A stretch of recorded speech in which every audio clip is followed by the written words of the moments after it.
জাতির পিতার সম্মান রাখবো মোরা অম্লান।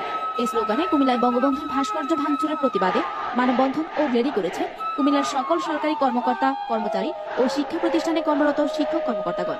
শনিবার বেলা 11টায় নগরীর টাউন হল মাঠে ঘণ্টাব্যাপী এই কর্মসূচি পালন করা হয়। আমরা যুদ্ধ চাইনি, বারবার যুদ্ধ চাপিয়ে দেওয়া হচ্ছে। আমরা 15ই আগস্ট চাইনি, আমরা 21শে আগস্ট চাইনি, এগুলো আমাদের উপর চাপিয়ে দেওয়া হচ্ছে।